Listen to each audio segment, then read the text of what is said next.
Jumping into one of my favorite portions of episode 2 of season 4 of The Chosen, man, this whole section with Matthew and Peter is really insane. I love the way that they've built this up since season 1 and really taken this whole thing into where it is now. This is one of the sections in which Dallas knew exactly where this was going to land in season 4 and how it was going to kind of come about later on in The Chosen, which is where we are now. He's been planning this since before season 1 and ready to kind of understand what is actually happening here. This is one of the major questions that we had back in season 2.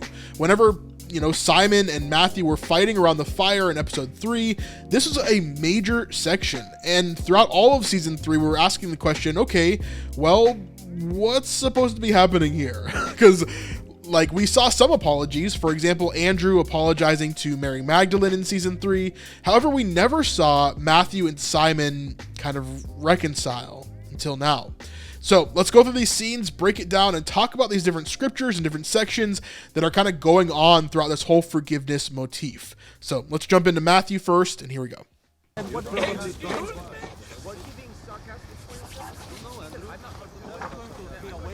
Matthew, how's everyone settling in for the night? I don't know if settled is the right word. I love that about you.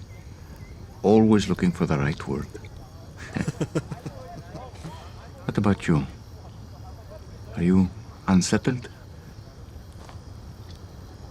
If now's not a good time, I can... No. Please, sit down, please. So we've seen Jesus and Matthew interact quite a bit throughout The Chosen. A criticism that I have heard from people that watch the show is that it does seem like Matthew is closer to Jesus than, let's say, John or Big James probably should be. John and Big James, they should be the closest to Jesus as they are part of the inner circle with Peter. And so it's Peter, Big James, and John. The three of them are supposed to be the closest to Jesus as they are kind of the ones that appear in all of these really important moments, including the transfiguration or the raising of Jairus' daughter and things like that. And so these three are kind of the ones that are supposed to be, the inner circle, but in The Chosen, it definitely seems like Matthew has taken on one of those roles where he's way closer to Jesus than basically everybody else in a lot of ways. When we see him interacting for the Sermon on the Mount, for example, or here talking about this situation, we see him interacting with Jesus quite a bit compared to the others. I'm listening.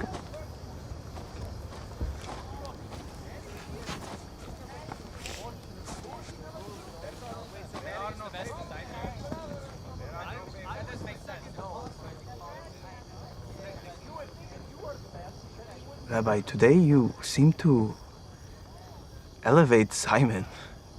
I mean, Peter. I guess I'm not sure I fully understand his new position and what it means. Yeah, and everybody else is a little bit confused on that too, Matthew. Don't worry, you're not the only one.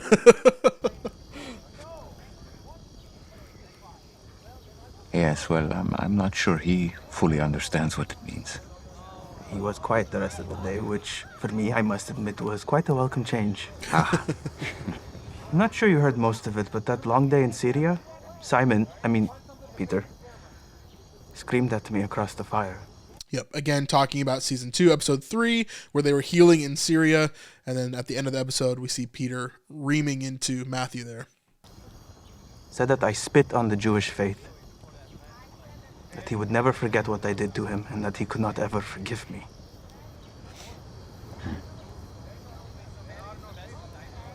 Have you asked for forgiveness? Why would I when he said he wouldn't forgive? It's pointless. Matthew, you don't apologize to be forgiven. You apologize to repent. Yeah, this is a huge thing that I think a lot of people don't realize. It's like, I love the saying, basically, like when you don't forgive, it's like you're eating rat poison and expecting the other person to die.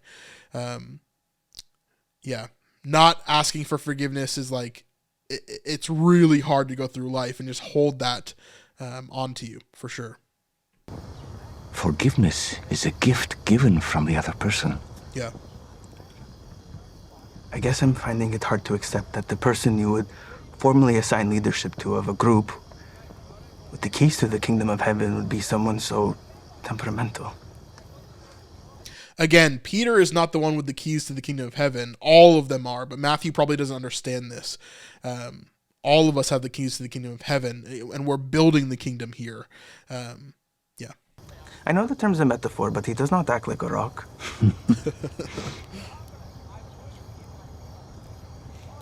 I make people what they aren't. You know that better than most. Yeah. You can obviously choose whomever you want, and your ways are often very different from other people's ways, but... Your ways are not my ways, your thoughts are not my thoughts. Yeah, he knows. Rabbi, I must confess, it hurts. You have no idea how cruel he has been to me. Maybe you do know, and you chose You have no idea. Okay, maybe you do know. to elevate him anyway, which makes it even more painful. You're right.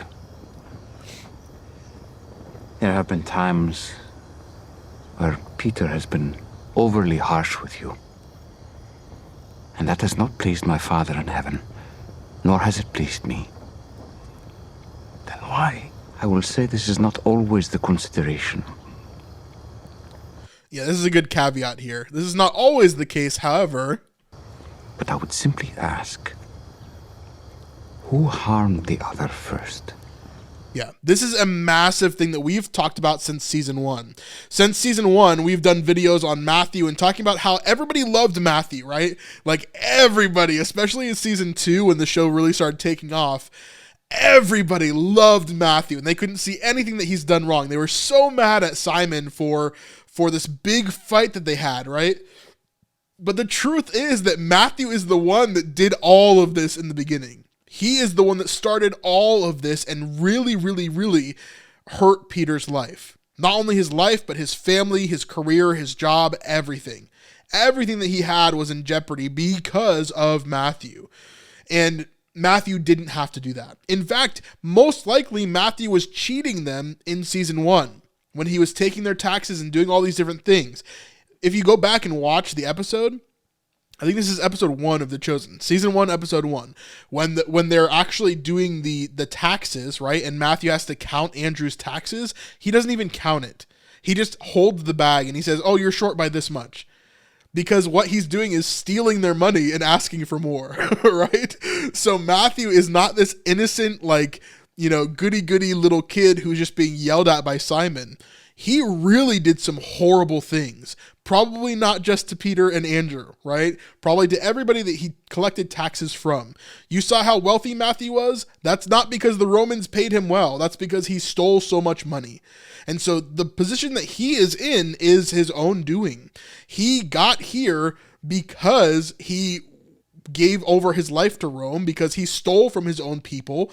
And there was a lot of that wasn't really showed in The Chosen season 1 when he was still a tax collector. Even in the season 3 opener, where we see him kind of talking to his dad and stuff, we see a little piece of it, but we don't really see the full extent of how ruthless Matthew probably was in his tax collecting. And so we've been waiting for this moment for a long time because of that fact, to see Matthew have that realization and to see Peter have to forgive him even through all of that.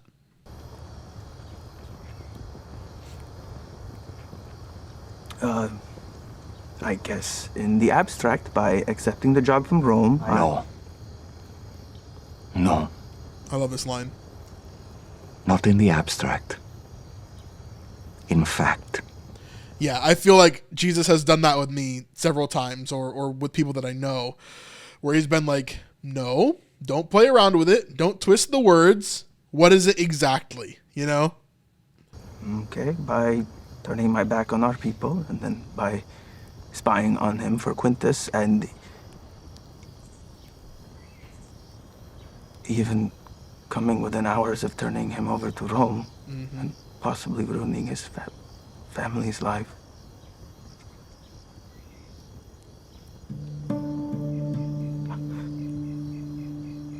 Yeah. I think this is perfect because Matthew is far enough away from his old self. He's changed so much that he doesn't recognize who he used to be until now. And you've never apologized for this. No, I want to forget about that time. The same way Mary wants to forget about her time.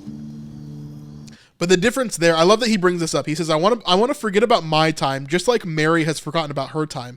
However, the difference is that Mary has faced her consequences over and over again with her relapse and different things, different people that she's run into, different situations that she has to navigate now, right? She has run into her consequences over and over again throughout her life and even during following Jesus. However, Matthew really hasn't ran into any consequences from his past, because all he's done is reconcile with his father, or, you know, obviously been following Jesus and become a scribe with him. Like, he really hasn't faced those consequences or seen the outcome of it other than Peter being mad at him. And I want to keep the peace. Apologizing to him would only cause an argument. The group already has enough of those. They're having one right now. I know I haven't held them, but I think by the end of this, There is no peace when two of my followers hold resentment in their heart towards one another. You know what you must do. It's been a long day. I'm going to sleep now. Good night, Matthew. Good night, Rabbi. Thank you for listening. So good. Such a good section there. Now we're going to jump over to another fiery talk. I love how they did this as well. Think about the cinematography here.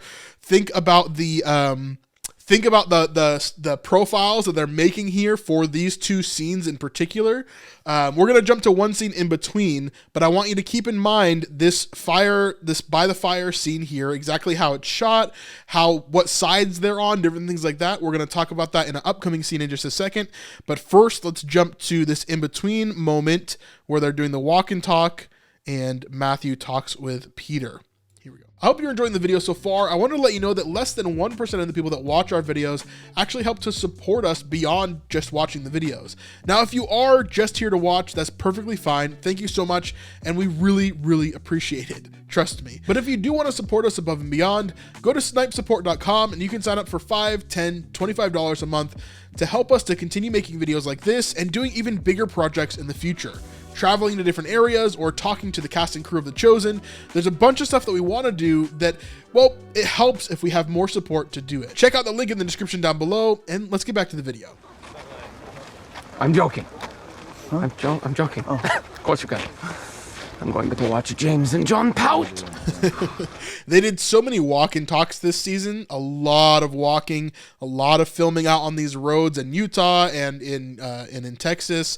A lot of time doing this stuff here, but really, really well done.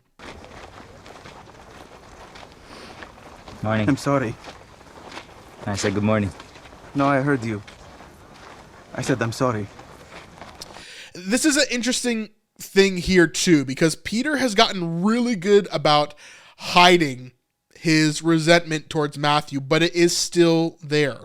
In the last season, right, in season 3, we saw as Peter was closer with Matthew, and while there wasn't a moment of forgiveness or an apology or anything like that, we did see that they were able to work together, right? They were able to do things together. They were able to successfully have this ministry, even though they didn't really, there's still this animosity there. However, in this section here, for example, he's not like disgusted that Matthew is coming to talk to him. He's allowing it to happen. And he's not like breaking down and just being like, get away from me. I don't want to talk to you. He has gotten to the point where he can live life with this animosity, which might be the most dangerous place that he can be, because he's at the point where he's ready to just let it sit there forever. And maybe that's the hardest thing to get rid of, kind of going through all of this. So really interesting to see his reactions here. So what I did to you. It has been over a year now, and I realize I never actually apologized for my role in your plight with your tax debt and for colluding with Quintus on reporting your activity. Now, real quick, I want to just mention a timeline thing. Matthew here says it has been over a year now, which means it hasn't been 2 years, but it's been 1 year since season 1 of The Chosen. This is a little bit strange with the timeline. I've done several videos on the timeline of The Chosen and how it's a little bit off.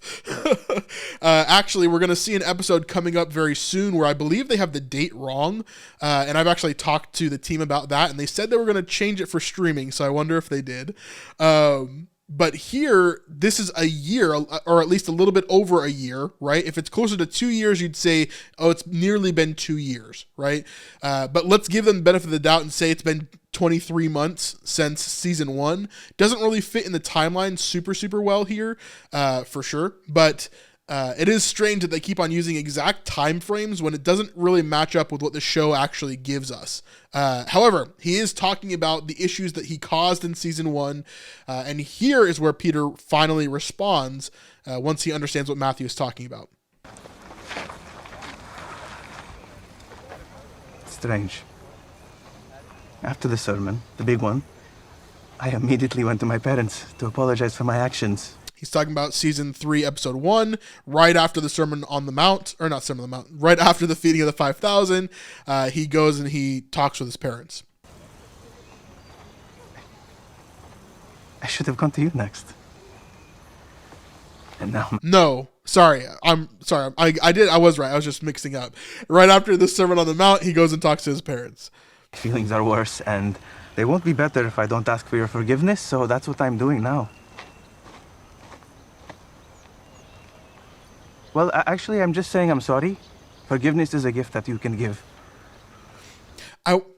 Sorry, I'm stuck on this now. I wonder why he's calling the Sermon on the Mount the big sermon, because the feeding of the 5,000 was definitely bigger. So I wonder why he's saying that. But anyway, just an interesting thought. Or not give.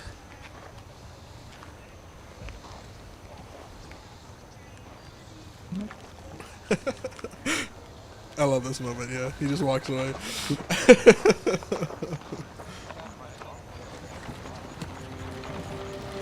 So again, Peter was actually fine before Matthew came and brought this up. He was talking with him, trying to be nice with him, trying to be cordial, but then it just snuck up on him right when Matthew brought it up, and he did not want to talk about it there. So now we get to go to this scene here with Peter and Jesus, and again, I want you to think about that previous scene that we talked about. First of all, we're going to get into some Bible stuff here in just a second, but I want you to think about that previous scene. There's a reason why Dallas is shooting this the way that he's shooting it. You have the scene is actually flipped, right? So you have Matthew on one side and then Jesus on the other in the first scene. Then you have Simon on one side and then Jesus on the other side in the other scene. It's as if Jesus is that connecting point, that conduit that is trying to get both of them to come back together. I think that is extremely intentional. I don't think it's just random that they had them on different sides of the fire or anything like that.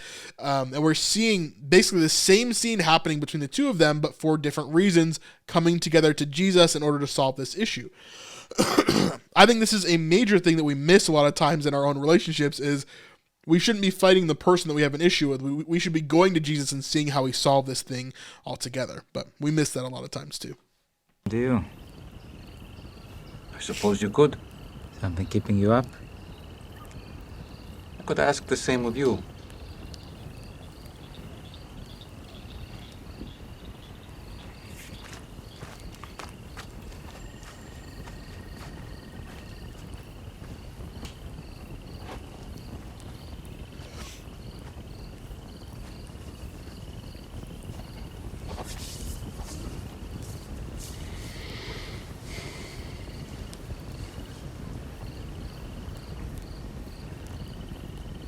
What do I do when there is someone who has sinned against me? Egregiously, repeatedly, and without repentance. I can't imagine who that would be. The betrayal of our people by working for Rome, that was one thing. That was a sin against all of us and our heritage. Oh, he showed no mercy when Andrew begged him for extra time on his tribute debt, and even charged an extra 60% on what was past due. Yep. Yep. Very, very true. So what he's talking about in season 1, he's talking about not only did he not allow Andrew to pay what he needed to pay, because he didn't have enough, but then he added an extra 60% on top of it just to spite him, right? And so Peter is absolutely right here. Matthew was vindictive. He was harsh. He was horrible when he was a tax collector. However, all of that changes now. You're always gonna let Rome seize our boat as collateral? Which would have taken our ability to work and landed us both in jail. Meaning Eden could have starved. He didn't even hesitate for a moment when Quintus asked him to spy on me. I'm up to 7. And I haven't even gotten to the fact that he was fully ready to turn me in the morning that... That's a great way of getting to that 7 number. Really, really smart how they kind of get there. Let's jump into the scripture real fast and just talk about this. So starting in Matthew 18, again, in the book of Matthew, basically everything we've looked at so far has been in the book of Matthew primarily. And so we're looking at Matthew 18, chapter 21. It says... Then Peter came up and said to him, talking about Jesus, "Lord, how often will my brother sin against me, and I forgive him? As many as 7 times?" So I love how they get to that number 7 by Peter kind of counting up on his fingers all the wrongs that Matthew has done. And he's like, should I forgive him 7 times? Like, that's 7. That's a lot. and then Jesus goes into this next section here. So really, really well done in the writing there to get to that point. The morning that what?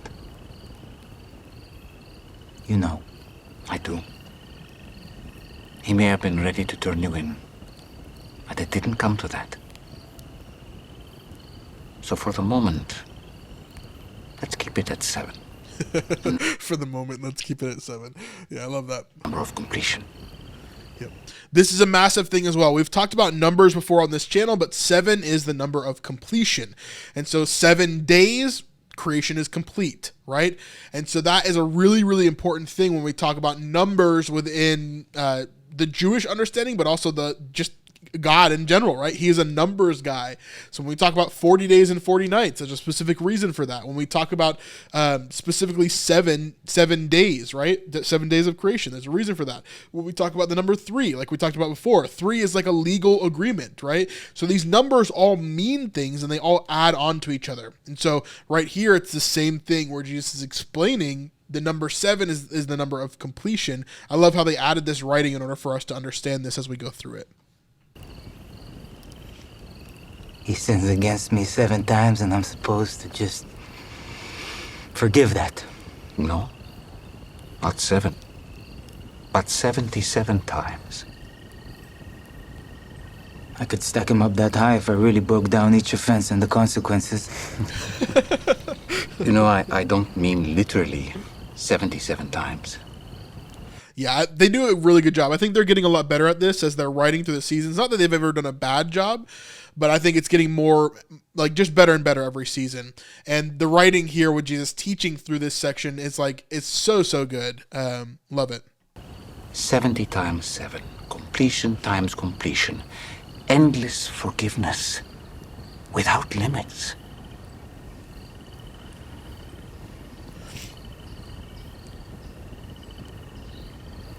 Look, a couple of days ago, you gave me a new name and made big proclamations.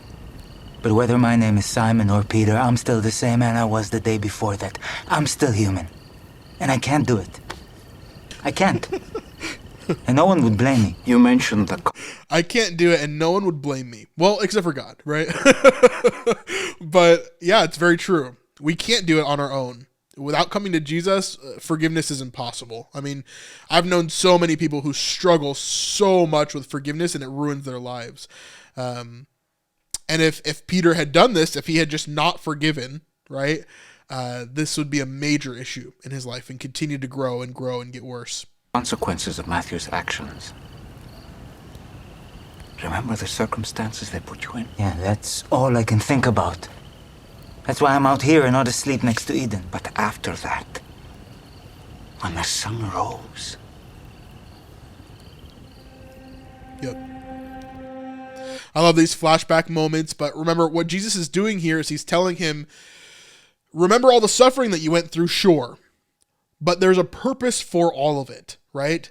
There's never going to be a time in your life when you're thinking, oh, everything's just perfect. There's nothing that's wrong at all, right? There's nothing that could be better in any way. Like, your life is always going to have hardships. Your life is always going to have pain, but God is always going to use that pain and those hardships in order to glorify himself, as long as you're allowing him to do that, right? As long as you're walking with him in his ways. And so that's what he's reminding of Peter here, right here.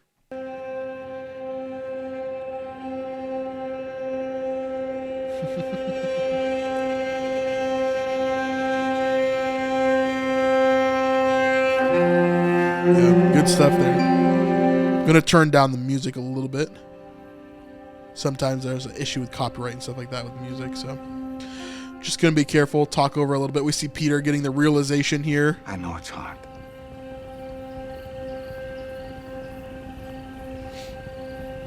Why does everything have to be? Why does everything have to be? I love that. Man makes it much harder Yep. when he leans on his own understanding. Yeah, this is the biggest thing ever, right? Man makes it much harder when he leans on his own understanding. This is a massive, massive thing. I do wish scripturally, before we move on, that they did add in this next section here. So we see this main section where Peter asks Jesus, how many times do I forgive? He says 77 times 7. And then he goes into a parable here. Therefore, the kingdom of heaven may be compared to a king who wished to settle accounts with his servants. When he began to settle, one who was brought to him owed him 10,000 talents. And since he could not repay his master, ordered him to be sold to his wife, with his wife and his children and all that he had, in payment to be made. So this whole section here is a really, really, really powerful parable. They probably wanted to put it in and just didn't have the space or time. This episode is already like 110 minutes long. Not 110. Is already like 70 minutes long, so it's like an hour and 10 minutes long. So it's really, really long, and this parable is amazing, but I'm sure they just could not fit it in as they were kind of looking at it. But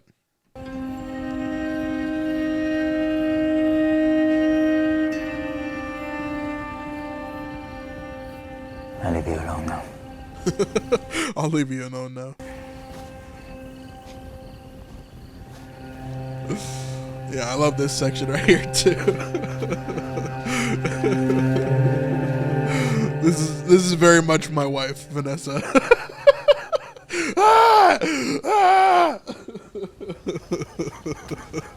I love Jonathan's face there too. So good. And then of course the last scene we'll go to here is the ending of the episode. We'll jump into this moment right here. Here we go. Now, something interesting, if you didn't watch the interview with Paris and Shahar, which was the first time we've seen Shahar on an interview like that since season 1, he said in this moment as he's acting, he's thinking to himself that right here, he hasn't made a decision whether he's going to forgive Matthew or punch him in the face. He hasn't decided like what he's going to do, if he's going to attack Matthew or just completely forgive him. But here, obviously, he's really sure that he's going to do something, right? So he takes a deep breath and he starts to walk in, not knowing what he'll do.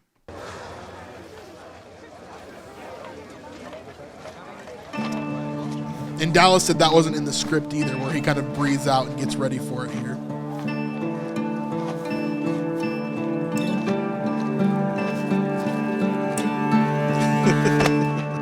And so not until he hugs him does he understand, okay, I am going to forgive him. We are going to move on. This is going to happen. Really beautiful stuff for sure. I love everybody's reactions. One thing that I expected to happen here though is Andrew to try to stop Peter. I thought he was going to be like, "What are you doing? What are you doing? why are you running at him?" Yeah, really, really cool.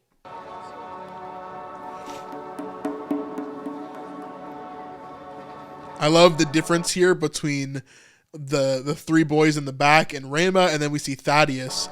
Of course, Thaddeus's heart is always for people to love on Matthew and to have that reconciliation and to forgive him for what he's done, and he's obviously done that since season 2, but everybody else is kind of like, what, huh? You see Big James with a little bit of a smirk, but mostly John and Thomas are just totally confused. I love the different faces that we have here. So good. Andrew's kind of like impressed. He's like, oh wow. Never would have expected that. I forgive you. Hits him with the I forgive you, and then that's when Matthew breaks and the brothers become brothers again. It's all forgotten. It's all forgotten. So good. And if you've done something wrong and you've been forgiven, you know exactly how this feels. It's so powerful. One of my favorite moments of the entire episode, maybe the entire season so far. This reconciliation between Matthew and Simon is something that we've been waiting for a long time. So long that Simon's not even his name anymore, and it's Peter. So really amazing stuff. Let me know your thoughts in the comments down below. Love to hear them for sure. This is a moment that's been long, and I hope you like this video. I'm basically putting out daily videos on The Chosen right now, so if you like this one, there's probably another one you haven't seen quite yet. Thank you so much for checking this one out, and we'll see you guys on the next one. Peace.